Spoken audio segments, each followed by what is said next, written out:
अक्सर आपने ऐसी कई कहानियां सुनी होंगी कि भारत से अमेरिका कोई पढ़ाई या नौकरी के लिए गया हो या किसी ने वहीं पर बिजनेस शुरू कर दिया हो। लेकिन आज की जो कहानी है वो इससे बिल्कुल उलट है। ये कहानी एक ऐसी लड़की की है जो महज 25 साल की उम्र में 25 साल पहले अमेरिका से भारत आई और यहाँ की फिजाओं में पूरी तरह से रम गई। बल्कि ये कह लीजिए उसने अध्यात्म की राह पकड़ ली और कैलिफोर्निया से पीएचडी करने वाली लड़की साध्वी बन गई। ये कहानी है परमार्थ निकेतन ऋषिकेश की साध्वी भगवती सरस्वती की। नमस्कार, आप देख रहे हैं द न्यूज़ 15 और मैं हूं आपके साथ केशव पांचाल।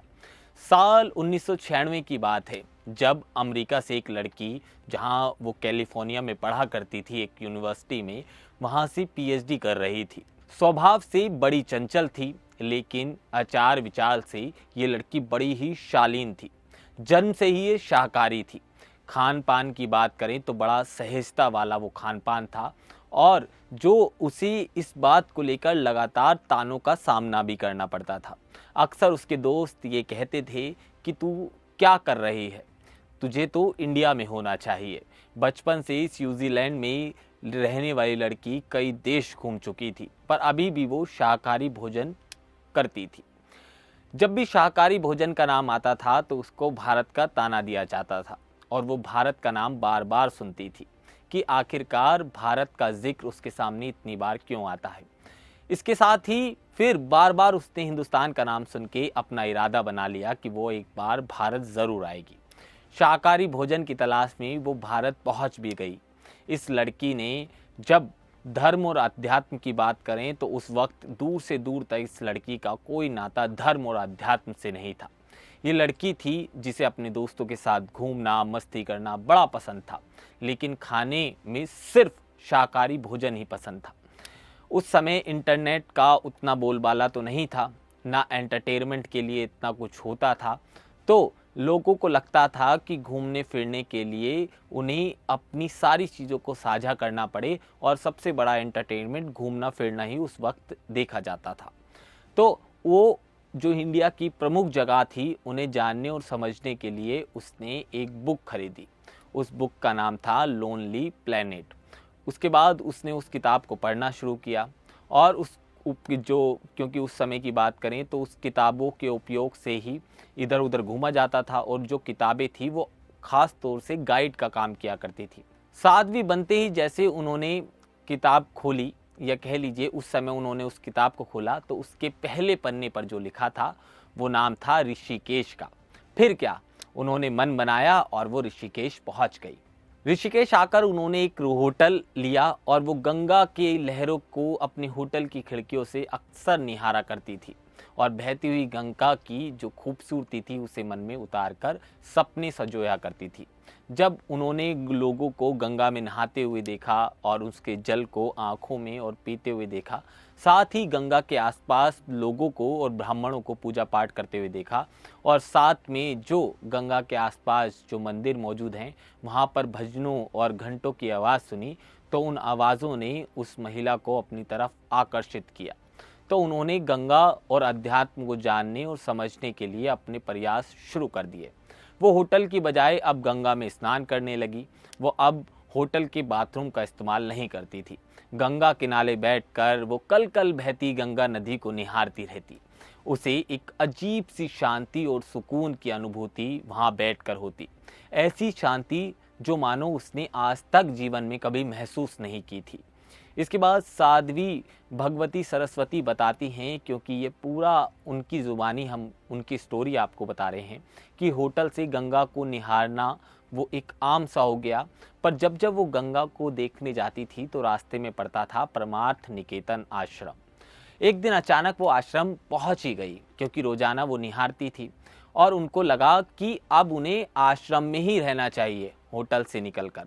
पर जब वो कह लीजिए आश्रम पहुंची तो उन्होंने वहां रहने के लिए एक कमरे की डिमांड की, पर उन्हें वहां रुकने के लिए मना कर दिया गया। आश्रम की तरफ से कहा गया, गुरुजी संत चिदानंद मुनि महाराज अभी बाहर हैं, तो उनके बिना अनुमति से ये संभव नहीं है कि आप यहाँ रुक पाएं। इसके बाद वह अक्सर पता करती थी कि गुरुजी आए या नहीं। एक दिन उन्हें बताया गया कि गुरुजी वापस आ गए हैं। ऐसे में उनकी मुलाकात गुरुजी से हुई। उसके बाद गुरुजी से उन्हें अनुमति मिली और वो आश्रम में रहना शुरू कर देती हैं। उनका मन में जब अध्यात्म रमने लगता है, इस बीच गुरुजी उन्हें अपनी आगे की पढ़ाई पूरी करने के लिए अमेरिका वापस भेज देते हैं और उन्होंने पीएचडी की पढ़ाई अपनी पूरी कर ली। जब वो वापस आने के लिए घर गई तो उन्होंने ऋषिकेश की गंगा के किनारे वाला जो जीवन बिताया था, तो वो उनको कहीं ना कहीं याद आता जा रहा था। ऐसे में कई सारे सवाल उनके जहन में घूम रहे थे, पर उन्होंने अपने घर वालों को अपना निर्णय सुनाया और अपने घर वालों से बोला कि वो बाकी का बचा हुआ जीवन गंगा किनारे बिताना चाहती हैं।